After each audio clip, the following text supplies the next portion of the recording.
Alright guys, welcome back to another one. In today's video, I want to talk a little bit about Astro Bot. I'm sure that most of you guys are indulging in this goodness as of right now, and if you're not, well, you're not gaming properly. There's nothing more to it.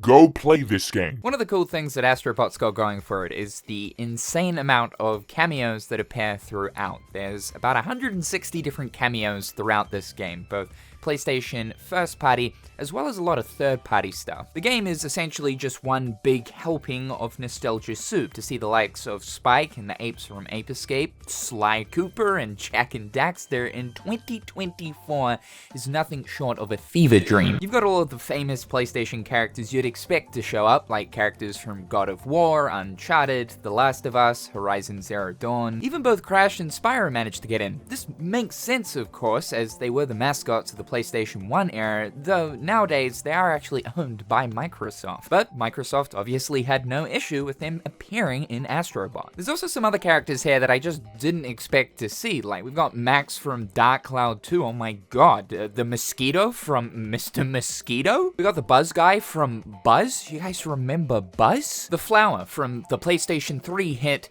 Flower, and a ton of third-party stuff that's had a long-running history with PlayStation. Metal Gear, Resident Evil, Soul Reaver and Legacy of Kain, Yakuza, Demon's Souls, Persona, Street Fighter, Castlevania. All of the license owners towards all of these IPs have been absolutely fine with their characters appearing in Astrobot due to that long-running history. Both Sony and Team Astrobot did a really good job of featuring a lot of the characters that make sense to be here to celebrate PlayStation, considering that Astrobot is sort of this 30th anniversary celebration of the brand. But there are two characters here that are blatantly missing from the big cameo lineup that I thought was just incredibly strange.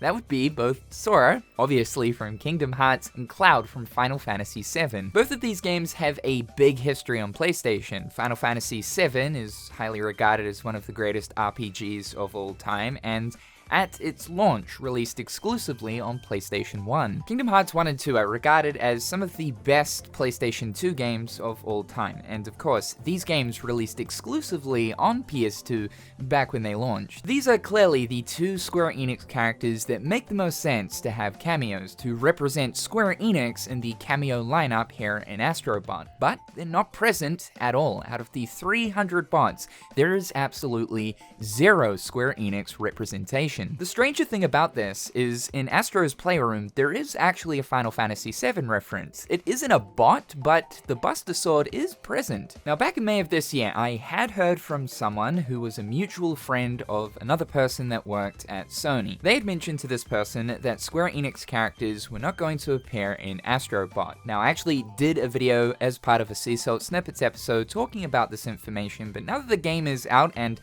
clearly these Square Enix characters aren't here, this kind of makes the information I received back in May a little bit more credible. The specifics of the information here is that Square Enix were asking for licensing fees from both Sony and Team Astrobot, and that they weren't exactly all too willing to give up their characters. Now, I'm assuming that in regards to a lot of the characters that appear in Astrobot, if not all of them, all of the IP holders for the likes of companies like Capcom or Konami, for instance, they willingly provided permission for Team Astrobot to use their characters in Astrobot without any licensing fees. Whereas, apparently in Square Enix's case, they are asking for licensing fees, which clearly Sony didn't comply. I was also told that Square Enix didn't see Astrobot as a great marketing opportunity to have their characters appear in the game, and that apparently Square Enix are quite protective over their characters and how they're used outside of their own control. It's just incredibly strange because Final Fantasy VII was referenced in Astro's Playroom. Now, it was the Buster Sword, so we didn't get a Cloud bot, and this might be why it was simply just the Buster Sword and not a Cloud bot, because again, Square Enix are quite protective of their characters. It's just incredibly jarring to go through the game seeing all of these familiar characters that have had such a long-running history with PlayStation,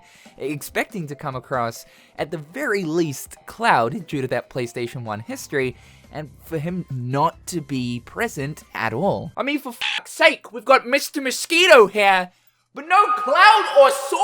I can absolutely understand a character like Sora not appearing because that's a little bit trickier due to Disney being involved. That being said though, like at the same time, it was made apparent through Tetsuya Nomura talking about the whole Sora for Smash thing that it wasn't actually Disney that was holding the character back or made it difficult to get into Smash. It was more so Square Enix, unsure about how they wanted the character to be represented in the game. Apparently, looking at Sora getting into Super Smash Bros., Disney were all for it and incredibly cooperative. Even though Donald and Goofy don't appear in the Sora DLC for Smash at all, they were removed from his stained glass.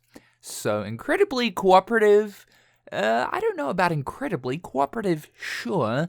Incredibly, maybe not so much. But it makes absolutely zero sense for Cloud not to be here, and just any Square Enix representation full stop, considering Sony and Square Enix's incredibly long-running history, which is still going on to this day. With the Final Fantasy VII Remake trilogy first releasing exclusively on PlayStation systems, along with Final Fantasy XVI. It has been confirmed that there's going to be a DLC for Astrobot. This provides more opportunity for a few more cameo characters to make an appearance. Interestingly enough, there is actually 2 characters that appeared in an Astrobot concept art that are not currently present in the main game. This would be Fat Princess and Sweet Tooth from Twisted Metal. What's even more interesting though is if you look in the credit section of Astrobot, Ubisoft are actually credited for Rayman and Assassin's Creed, along with even Argonauts for Croc. Out of the total 301 bots that are in the game, none of those characters appear, so we can only assume that those characters will be added in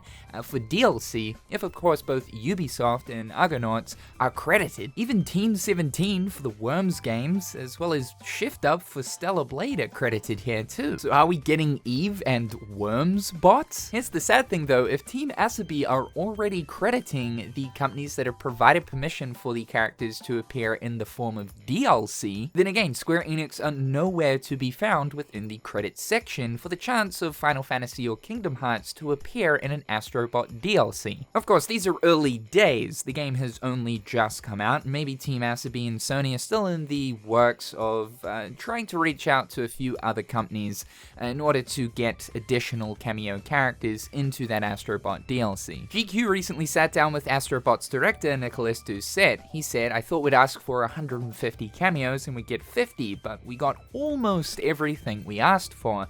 I had also heard too that most of the companies were pretty cooperative, but unfortunately there were about 10 that weren't willing to cooperate. And obviously here, Square Enix was one of them. So yeah, it's a little bit disappointing and kind of head-scratching to be fair, because you would have thought that Square Enix would be absolutely on board to have their characters appear in this massive celebration of PlayStation and to just appear in a game that is as good as Astrobot, because my god, dude, this game is so good. I'm gonna be talking about it real soon. I've almost finished it up. I'm pretty certain that this is my game of the year. I mean, before Astrobot, it was definitely Final Fantasy VII Rebirth, but I've just been having too much fun with this, and to see a game like this from PlayStation in 2024 is kind of strange, but it's so cool at the same time. Like, they did it, man. PlayStation have finally kind of gone back to their roots, and Team Asabi did such a perfect job of making an incredibly fun video game. Be sure to leave your thoughts and opinions in the comment section down below about this. I'd love to hear what you guys think. However, thank you so much for tuning in, fellas. Be sure to hit that subscribe button to keep up with everything going on here. Check out my other garbage social media platforms. A big thank you, as always, to my turkey-tastic patrons. I hope you're all having a fantastic day, and we'll talk real soon.